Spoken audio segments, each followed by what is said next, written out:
The arena was unlike anything before. 3 platforms hovered hundreds of feet above the abyss: square, triangle, and circle. Steel beams connected them, but only narrow enough for 1 or 2 to cross at a time. Below, clouds churned like blood, hiding the void. Sky Squid, the PA boomed, is the final game. Each player must eliminate at least 1 opponent on each platform to advance round 1 and 2, 15 minutes. Final round, 10 minutes. Fail to do so, all remaining players are eliminated. I climbed to my observation point on the catwalk. Rifle in hand, heart hammering, the players eyed each other, weapons ready, sweat streaking their faces.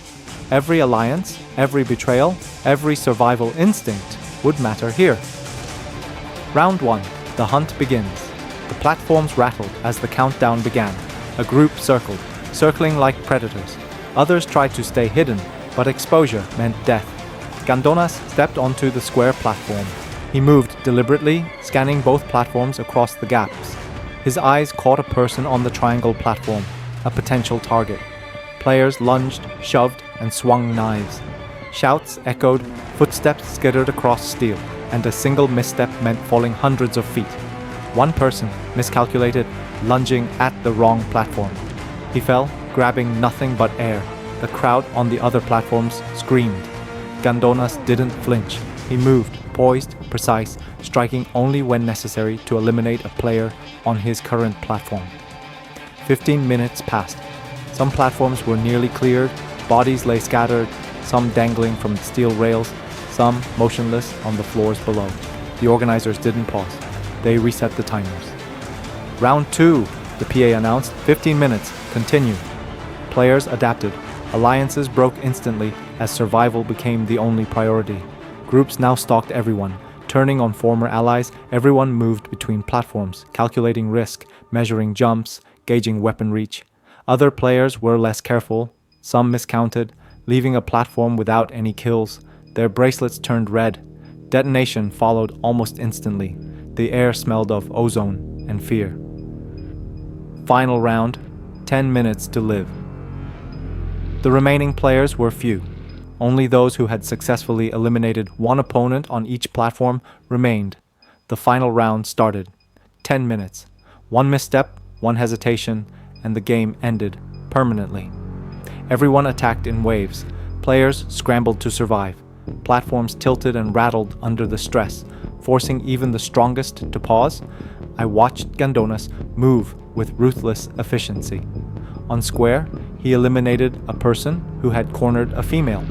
On triangle, he feigned retreat, luring a panicked player over the edge, a narrow fall that ended in detonation.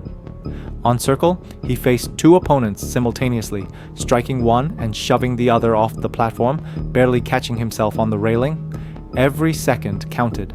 Players screamed and the wind howled beneath the platforms.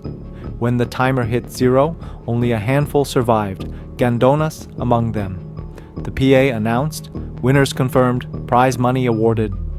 The survivors stepped back onto the main platform, shaking, bloodied, exhausted. Some collapsed. Some stared silently at each other, unsure who had truly survived or who had simply been lucky. I lowered my rifle. I had watched everything. I had seen alliances break, friendships dissolve, morality vanish under the pressure of the game. Gandonas met my eyes briefly. Recognition, calculation, gratitude, maybe even respect. Then he turned, walking toward the exit. The final Sky Squid game was over. The organizers clapped behind the transparent wall. The cameras kept rolling. But for me and for everyone who had survived, nothing would ever be the same. We had reached the end, but at a cost that would haunt every heartbeat forever. Out of 456 players, only 3 remained. They, 3, split the cash prize of 45.6 billion won. That means 15.2 billion won each. Finally, even gods left the island. We were free, until I received a call. The same salesman called and asked if I would want to work once more. I was finally happy being with my family, paying for my daughter's treatment. The job's pay helped, and I didn't have a job after Squid Game anymore. I was forced to become a guard once more. It doesn't matter if I like it or not. I need to feed my family.